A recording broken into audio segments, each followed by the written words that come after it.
Via's secret.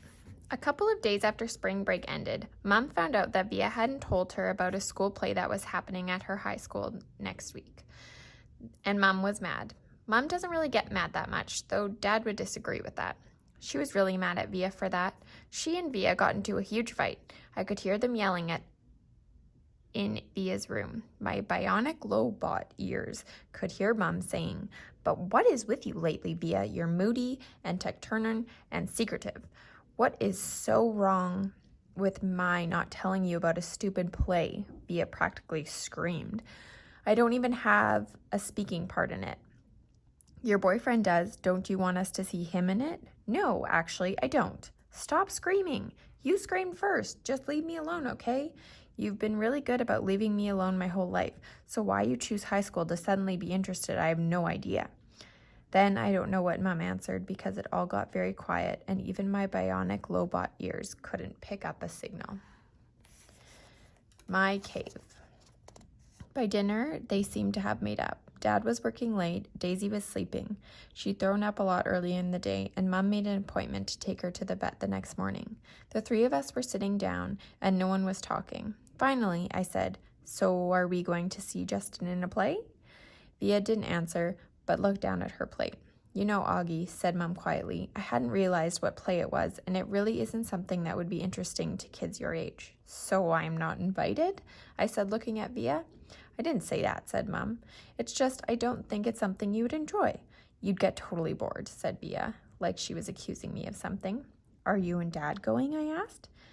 "Dad will go," said Mom. "I'll stay at home with you." "What?" Via yelled at Mom. "Oh, great. So you're going to punish me for being honest by not going?" "You didn't want us to go in the first place, remember?"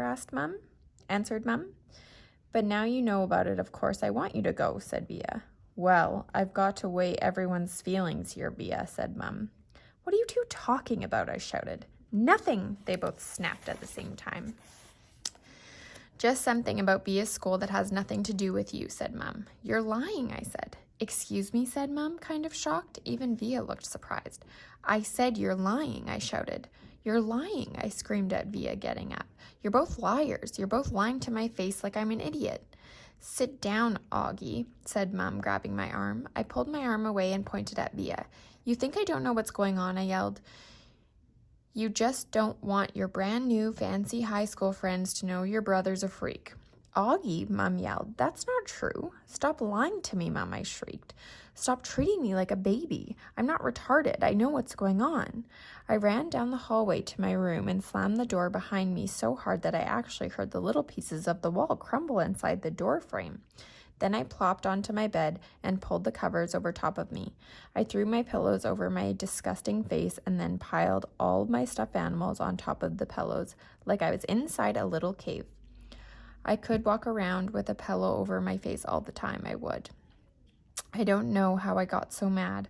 I wasn't even mad at the beginning of dinner. I wasn't even sad. But then all of a sudden, it kind of all just exploded out of me.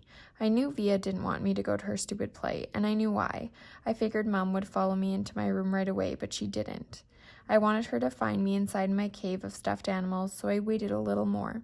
But even after 10 minutes, she didn't come in after me.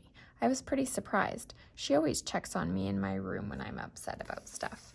I pictured Mom and Via talking about me in the kitchen and figured Via was feeling really, really bad. I pictured Mom totally laying on the guilt and Dad would be mad at her when he came home too. I made a little hole through the pile of pillows and stuffed animals and peeked at the clock in my room. Half an hour had passed and Mom still hadn't come into my room. I tried to listen for the sounds in the other rooms. Were they still having dinner? What was going on? Finally, the door opened. It was Via. She didn't even bother coming over to my bed, and she didn't come in softly like I thought she would. She came in quickly.